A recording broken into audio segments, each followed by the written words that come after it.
भारत गौरव आचार्य श्री पुलक सागर जी गुरुदेव के प्रवचन और लेटेस्ट धार्मिक भजन व कार्यक्रम निशुल्क देखने व सुनने के लिए हमारे YouTube चैनल जीन शरणम मीडिया को आज ही सब्सक्राइब करें और सबसे पहले देखने के लिए बेल आइकन पर क्लिक जरूर करें। ये सास बहू के झगड़े क्यों होते घर में मालूम? बेटी आ गई, बहू आ गई तो लड़का किसकी प्रॉपर्टी हो गया? बोलो किसकी होगी? जोर से बोलो। बहू का हो गया ना। और जिसकी लड़की है उसकी शादी हो गई तो वो किसकी प्रॉपर्टी हो गई? बोलो। दामाद की। तुम्हारा लड़का ही नहीं हुआ, उसकी लड़की भी उसकी प्रॉपर्टी हो गई। अब बताओ, लड़का तुम्हारी नहीं बहू की प्रॉपर्टी है, लड़की दामाद की प्रॉपर्टी है। अभी दूसरों की प्रॉपर्टी पे तुम हक जमाओगे तो झगड़ा होगा या नहीं होगा? विचार करिए। विवाद होगा या नहीं होगा? प्रॉपर्टी ट्रांसफर करो। बहू आ गई, उसको उसकी प्रॉपर्टी दे दीजिए। लेकिन बहू आने के बाद जब तुम बेटे पर अपना हुक्म चलाते हो, घर में झगड़े होते हैं, विवाद होते हैं।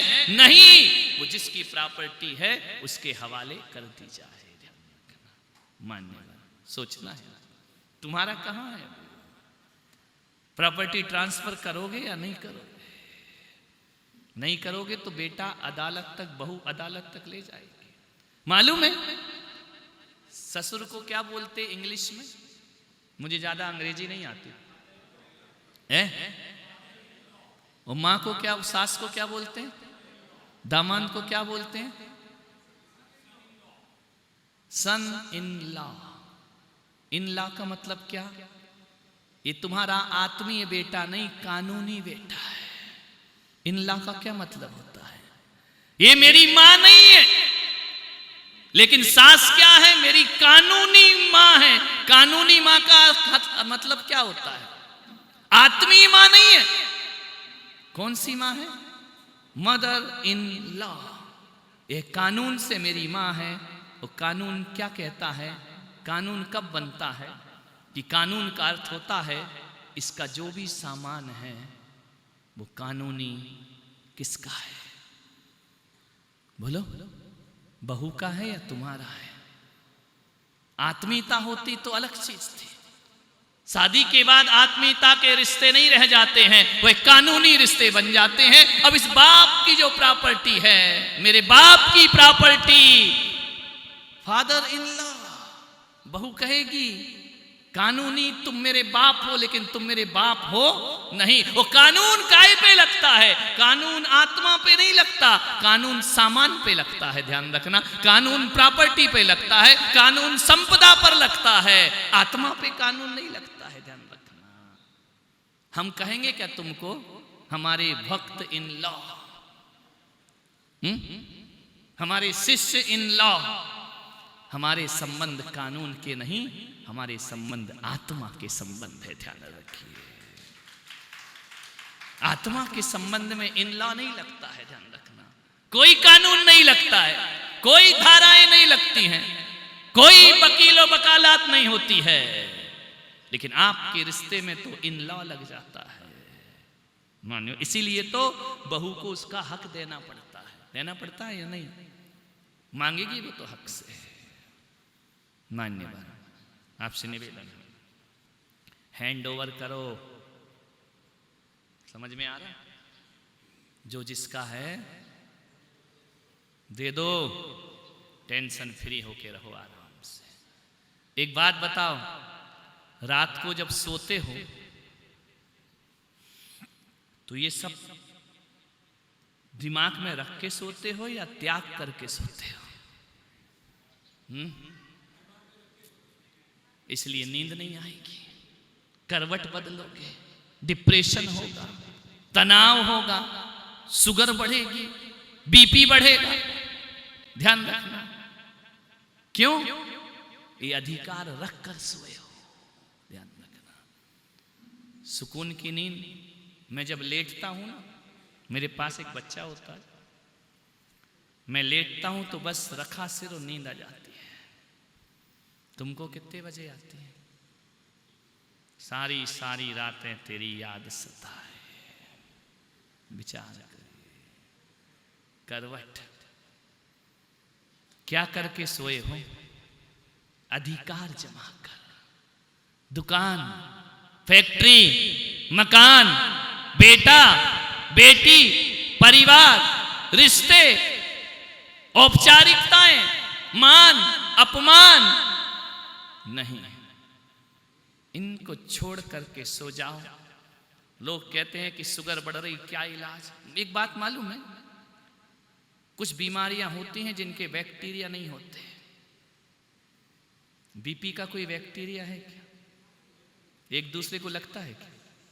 मतलब तुमको बीपी है तो तुम्हारे जो साथ रहेगा उसको लग जाएगा क्या? सर्दी जुकाम के तो वायरस होते हैं, बीपी का बोलिए वहीं से करो, आगे नहीं आई, डिस्टर्ब मत करो। समझ में आ रहा? बैठ जाओ ना भाई, उपस्थिति आ चुके हो, देख लिया हमने, विचार करना। शुगर का कोई बैक्टीरिया है क्या? वायरस है जो एक दूसरे को लग, कोविड का तो है। टेंशन का कोई बैक्टीरिया, डिप्रेशन का कोई बैक्टीरिया, कोई वायरस है क्या? कुछ बीमारी ऐसी होती है जो शरीर से मन में जाती हैं, और कुछ बीमारी ऐसी होती हैं जो मन से शरीर में आती हैं। ये डिप्रेशन क्या है?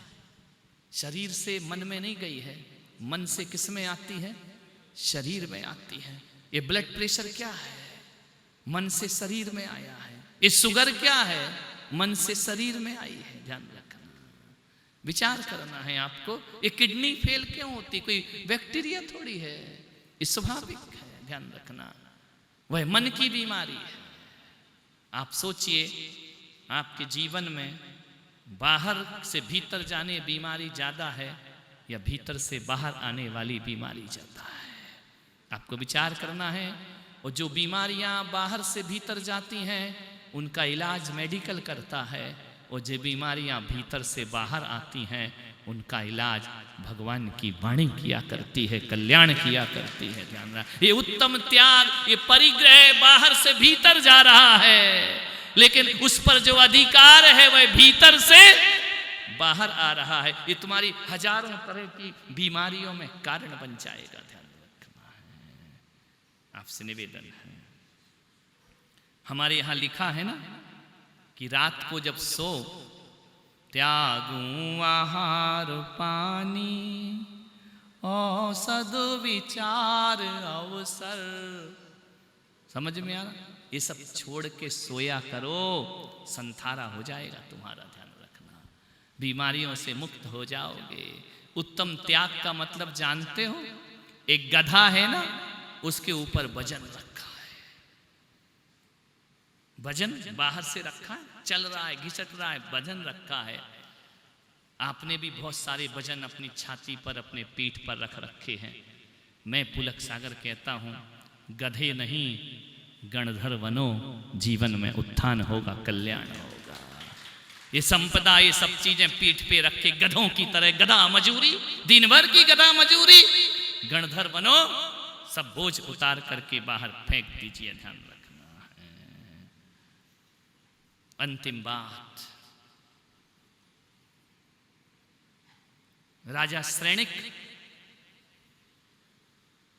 यदि अपने आपके पास्ट को भूल गए होते तो उन्हें आत्महत्या की जरूरत नहीं पड़ती। ध्यान रखना, श्रेणिक। लोग कहते हैं कि बच्चे मां की नहीं सुनते हैं, आप भी कहते हैं ना, लेकिन मैं पुलक सागर कहता हूं, मुझे मां दिखाई ही नहीं देती है तो बच्चे सुनेंगे कहां से? आप तो केवल पेरेंट्स बन चुके हैं, मां नहीं बन पाए। आप अभिभावक बन गए, मां नहीं बन पाए।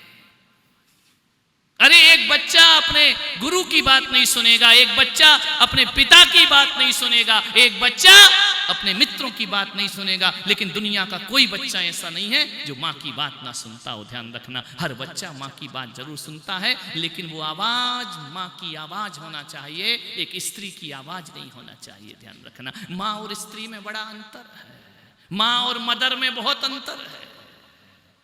माँ की बात तो हर बच्चा सुनता है। ध्यान,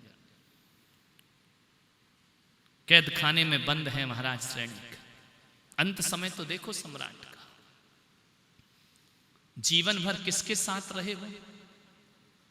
बोलो, भगवान महावीर के साथ, समोसरण में बैठने वाला, भगवान के आगे पीछे घूमने वाला। मृत्यु कैसे होती है? राजा श्रेणिक की, उनका पुत्र कुणिक, मालूम है, बड़ा दुराचारी, बड़ा निर्दयी, पिता को कैद कर दिया बंदी गृह में, चौराहे पर सीखचे सलाखे बना करके सैनिक महाराज को उसने उसकी ही राजधानी में राज्य छीनकर एक कटघरे में बंद कर दिया, और ऐसा किया कि जो बाजार में सबको दिखा करता है। सलाखों में बंदी बने हैं महाराज सैनिक। ध्यान रखिए, ये वो जीव है जो आने वाले समय में पहला तीर्थंकर बनेगा। ध्यान रखना है, बंद है सलाखों में, रोज हंटर मारता है, शाम को जाकर उनका पुत्र उन्हें यातना देता है, उन्हें कष्ट देता है, उन्हें पीड़ित करता है। मां ने समझाया नहीं, खेलना नहीं,